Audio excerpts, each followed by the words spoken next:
जय Hind friends, myself Sumit Lakshkar और आज हम economics chapter number 2 class 10th complete करने वाले हैं वन शॉट की वीडियो में। जी हाँ, आपको नोट्स चाहिए, 2 पेज के नोट्स से मिल जाएंगे फ्री ऑफ कॉस्ट सारे नोट्स हमारे व्हाट्सएप चैनल से। व्हाट्सएप चैनल आप देख सकते हैं जाके डिस्क्रिप्शन से, उसमें उसकी लिंक होगी और आपको फ्री में सारे कोर्स आपके पूरी क्लास 10th के सारे नोट्स, क्लास 10th की साइंस, सोशल और मैथ और इंग्लिश ग्रामर सभी सब्जेक्ट्स के फ्री ऑफ कॉस्ट सारे नोट्स मिल जाएंगे। फिलहाल हम हमारा चैप्टर स्टार्ट करते हैं, sectors of Indian economy.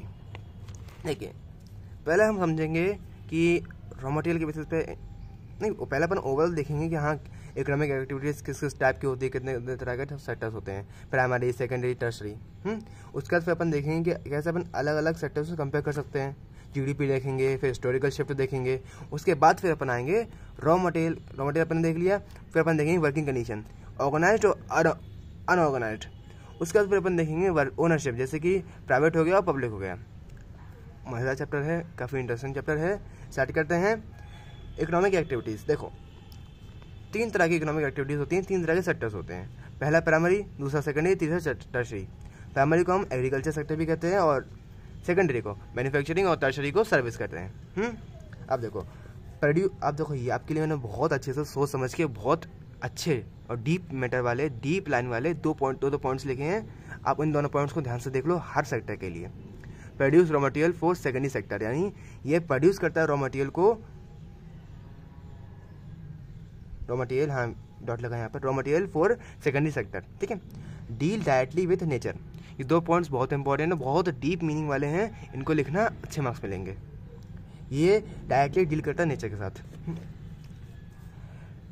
Natural products change bye factories या फिर जो इंडस्ट्रीज होती है उनके द्वारा जो नेचुरल प्रोडक्ट है, जो कि एज ए रॉ मटेरियल आया है एग्रीकल्चर सेक्टर से, उसको चेंज किया जाता है।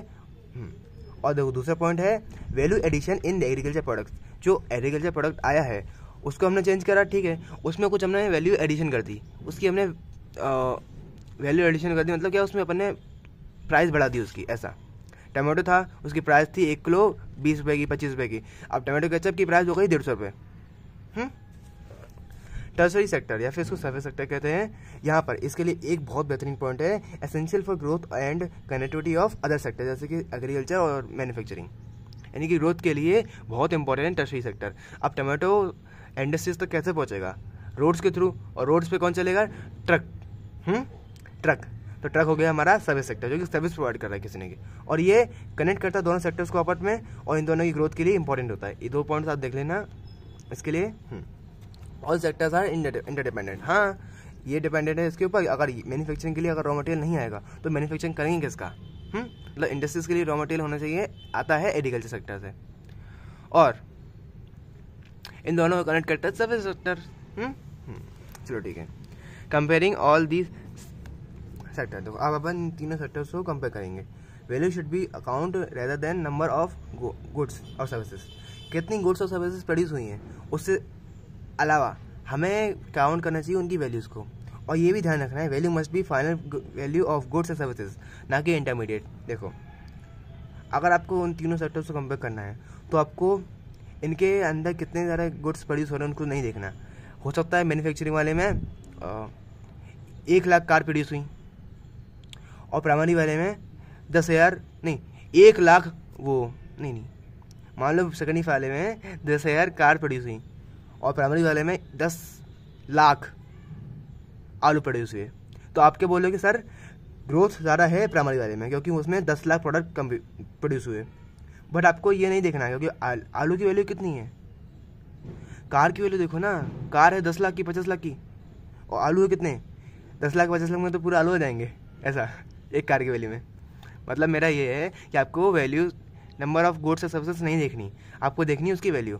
और कौन सी वैल्यू देखनी है? इंटरमीडिएट वाली नहीं, फाइनल वाली। जैसे कि मान लो कार बनी है तो कार के अंदर जो टायर है, जो सीट बेल्ट है, उन सभी की वैल्यू ऑलरेडी इंक्लूड है, तो उनकी वैल्यू आपको अलग से नहीं गिननी। जो पूरी कार बनकर तैयार हो गई, फाइनल वैल्यू आपको उसी को जोड़ना है। जीडीपी जब अपन काउंट करें तब लगेगा, समझ लो जीडीपी क्या होता है, लगेगा तो समझ ही लो। GDP gross domestic product in a particular year from all the 3 sectors. चलो ठीक है, हाँ कहाँ थे अपन? In a particular year from all the 3 sectors final value of goods and services produce are called GDP. यानी पूरे एक साल के अंदर सभी तीनों सेक्टर से फाइनल गुड्स एंड सर्विसेज जितने प्रोड्यूस हुई है, सारे गुड्स बने, बहुत लाखों हज़ारों गुड्स बने होंगे हर सेक्टर में पूरे साल में। सारे गुड्स एंड सर्विसेज की फाइनल वैल्यू निकालो और तीनों सेक्टर से कितना आया वो निकालो, वो सब हो गया हमारा GDP. In a particular year from all the 3 sectors final value of goods and services produce are called GDP. अब देखो हिस्टोरिकल शिफ्ट आप देख लो। पहले क्या होता है, देखो स्टार्टिंग में क्या होता है, डोमिनेंस होती है एग्रीकल्चर सेक्टर की। फिर पहले अपन इस्टेब्लिश करते अपने अपनी फील्ड, अपनी फार्मिंग अपन ने स्टार्ट करी, उसको अपन ने अच्छे से ग्रोथ कर लिया अपन, उसमें अपनी डोमिनेंस हो गई।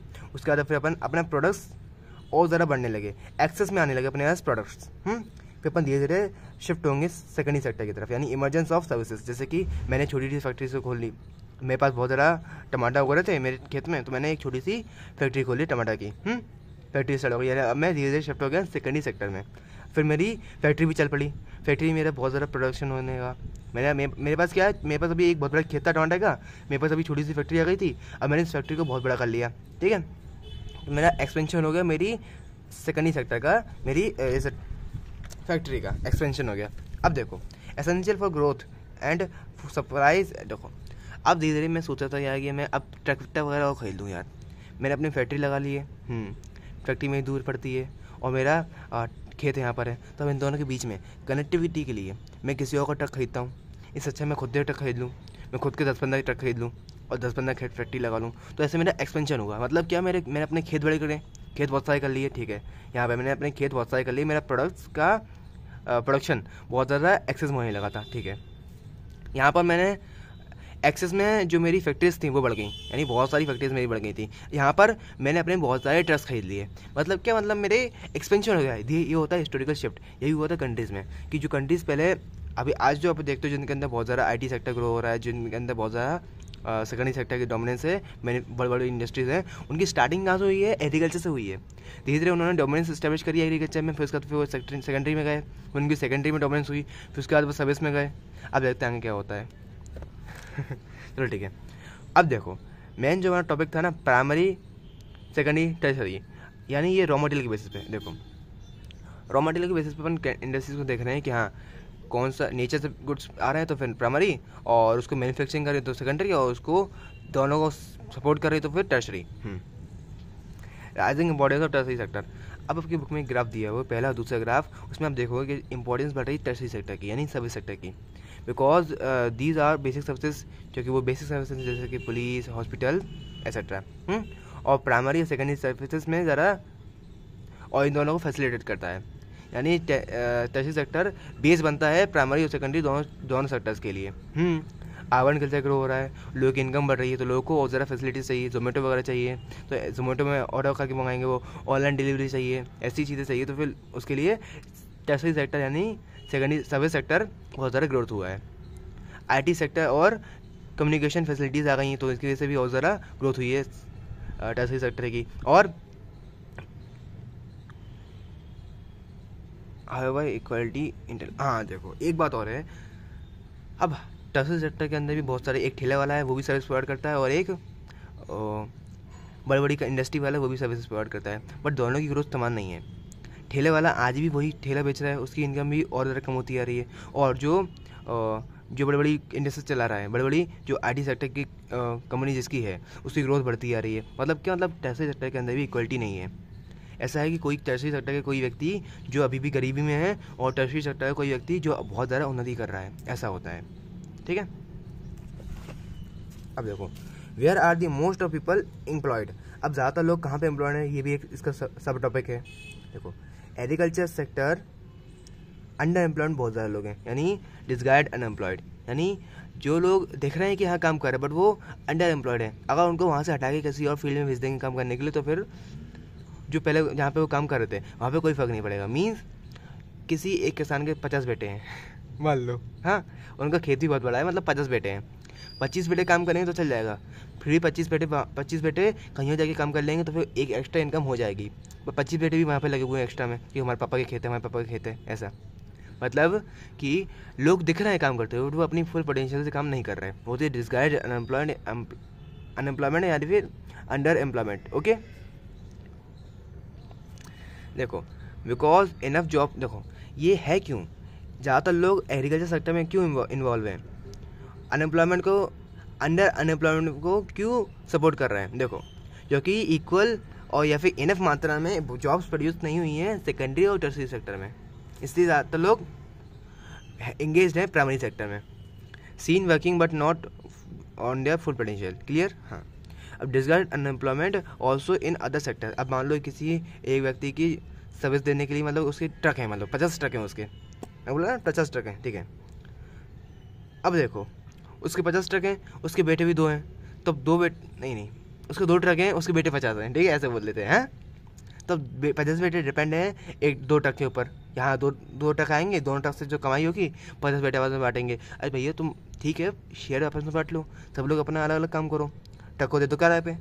हाँ, ट्रक से इनकम आएगी और 50 बेटे भी उस इनकम जो आएगी उसको बांट लेना और अपना भी अलग अलग काम करते रहो। नहीं, तुम लगे हुए 2 ट्रक के ऊपर। मतलब मेरा ये है कि तुम अपनी फुल पोटेंशियल से काम नहीं कर रहे हो, कहीं और चले जाओगे, कहीं और जाके काम कर रहे हो, तो पैसे कमा लोगे, तो उससे एक एक्स्ट्रा इनकम हो जाएगी फैमिली की, ऐसा कहना चाहता हूँ मैं, ठीक है। How to create more employment, हम और ज़्यादा एम्प्लॉयमेंट को कैसे क्रिएट कर सकते हैं। देखो इरिगेशन फैसिलिटीज अच्छी कर देंगे पहली बात, फिर इरिगेशन फैसिलिटी होगी तो फिर लोग के पास पैसा आएगा। अब देखो सेकंड पॉइंट क्या है, बैंक लोन्स देंगे, यानी लोग के पास पैसा आया है, इरिगेशन फैसिलिटी अच्छी कर दी, यानी लोग अब लोगों के पास पानी आएगा तो वो अपने खेतों को अच्छे से एग्रीकल्चर फील्ड के लिए तैयार कर सकते हैं। हाँ, लोगों को अपन फ्री तो नहीं वैसे खैर, बट अच्छे कम इंटरेस्ट पे लोन प्रोवाइड कर देंगे, जैसे गवर्नमेंट कर सकती है ये चीज़ की लो इंटरेस्ट पे लोगों को लोन प्रोवाइड कर रही है, इरिगेशन फैसिलिटी कर दी और लोन प्रोवाइड कर दिया, तो अब उनका अच्छे से उनका प्रोडक्शन होगा। तो तीसरी चीज़ क्या है, ट्रांसपोर्टेशन फैसिलिटीज़ अच्छी कर देगी, ठीक है। और चौथी चीज़ क्या है, और स्टोरेज के लिए फैसिलिटीज़, जैसे कि बड़े बड़े व्हीकल्स उनको दे दिए, व्हीकल्स का चार्ज नहीं ले रही गवर्नमेंट, व्हीकल्स में उनकी स्टोरेज जो उनकी फसल है उसको स्टोर कर दिया ताकि वो ख़राब ना हो जाए, ऐसा। मतलब क्या 4 चीज़ें ध्यान रखना, irrigation, bank loans, transportation facilities और स्टोरिंग फैसिलिटीज़। ओके, फिफ्थ क्या है, raw material to small scale industries. अब अगर उन्होंने बहुत अच्छा अपना प्रोडक्शन कर लिया तो अब वो कहाँ शिफ्ट होंगे, अब वो शिफ्ट होंगे छोटी छोटी फैक्ट्रीज़ के लिए। तो अब गवर्नमेंट क्या करेगी, जो उन्होंने शिफ्ट कर लिया अपने आप को छोटी छोटी इंडस्ट्रीज़ के लिए, तो अब उनको उनकी छोटी छोटी इंडस्ट्रीज जो है ना उसके लिए फ्री में रॉ मटेरियल प्रोवाइड करे, या फिर लो ट्रांसपोर्टेशन फैसिलिटी, या फिर कम पैसों में उनको रॉ मटेरियल प्रोवाइड करे। ऐसे उनके प्राइमरी सेक्टर में भी ग्रोथ अच्छी होगी और टर्शरी में भी होगी। और सिक्स्थ पॉइंट है हमारा tourism and emerging sector. Tourism जो है एक इमर्जिंग सेक्टर है, जैसे कि कई सारे लोग, अभी देखो अर्बन कल्चर ग्रो हो रहा है तो हर किसी को दुनिया घूमनी है।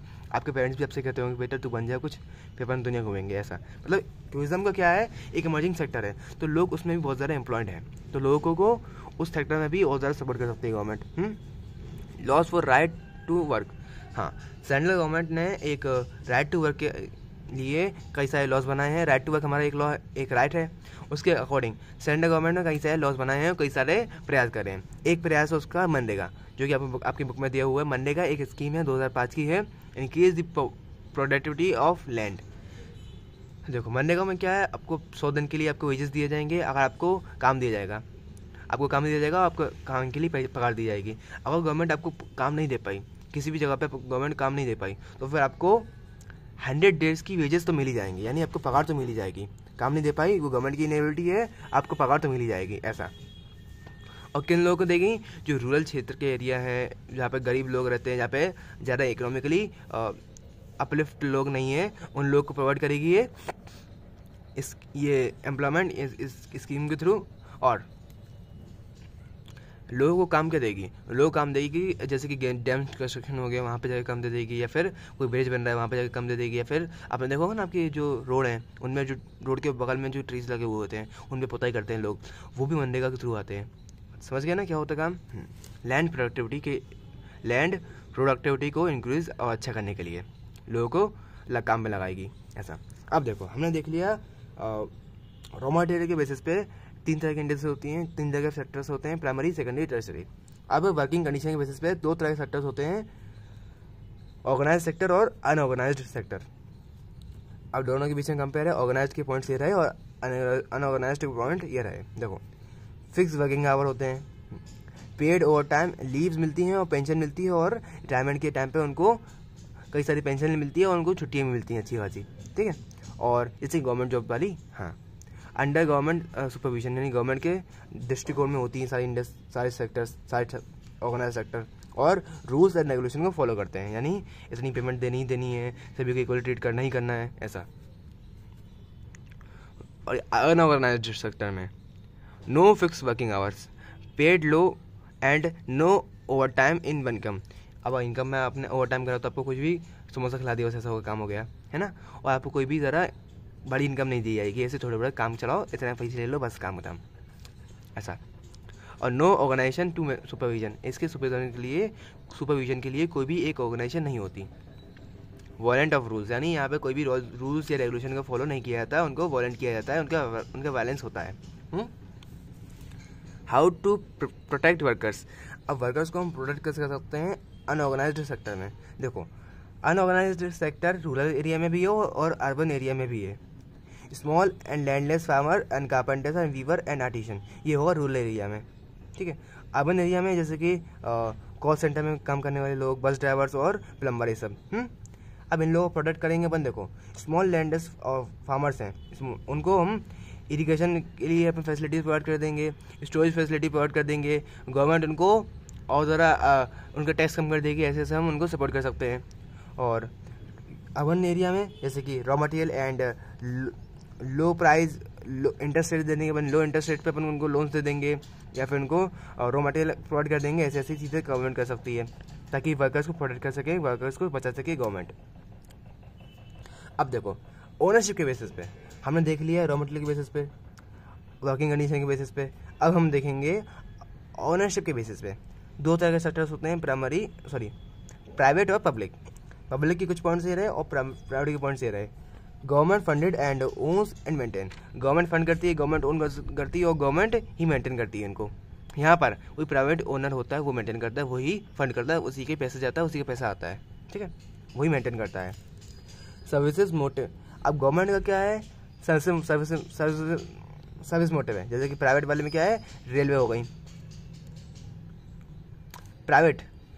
पब्लिक वाले में, प्राइवेट वाले में प्रॉफिट मोटिव होता है कि हाँ ये पैसा जितना ज़्यादा से ज़्यादा है वही। अंबानी जी हैं, वो क्या है, प्राइवेट सेक्टर है, यानी रिलायंस, उनका मोटिव ये है कि ज़्यादा से ज़्यादा उनके पास पैसा आए, प्रॉफिट मोटिव। पर गवर्नमेंट की रेलवेज हैं तो उसका मोटिव ये है कि ज़्यादा से ज़्यादा लोगों को सर्विस प्रोवाइड करें। अगर नुकसान हो रहा होगा तब भी गवर्नमेंट प्रोवाइड करेगी, क्योंकि वो पब्लिक फैसिलिटीज़ है, गवर्नमेंट जनता को चाहिए ही चाहिए, और गवर्नमेंट को देना ही होगा क्योंकि गवर्नमेंट उनसे टैक्स लेती है।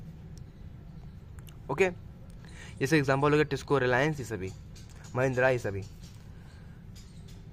There are several sectors in which only government is able to invest. हाँ, ये बात भी है कि कुछ ऐसे सेक्टर हैं जैसे कि रोड बनाना। कौन सा सेक्टर जाएगा रोड बनाने में? एयरप्लेन जो होता है, एक जो बहुत ज़्यादा एक, देखो रोड बनाना, ये कौन बनाएगा? डैम कंस्ट्रक्शन करना कौन करेगा? डैम कंस्ट्रक्शन करने में 60 साल लगते हैं। अब कोई प्राइवेट इंडिविजुअल उसमें जाएगा, इन्वेस्टमेंट करेगा तो क्यों करेगा? उसको तो पता है कि 60 साल लगने में, इसके जगह मैं कहीं और इन्वेस्टमेंट कर दूंगा, ऐसा। और बहुत ज़्यादा हैवी इन्वेस्टमेंट चाहिए उसके लिए, तो कोई प्राइवेट इंडिविजुअल नहीं जाएगा। इलेक्ट्रिसिटी प्रोवाइड करना, ये कोई प्राइवेट इंडिविजुअल क्यों प्रोवाइड करेगा? उसको तो गवर्नमेंट से बोले गवर्नमेंट तुम प्रोवाइड करो। तो गवर्नमेंट को कुछ ना कुछ ऐसे सेक्टर्स होते हैं जहाँ पे खुद जाना पड़ता है, ऐसा, ठीक है।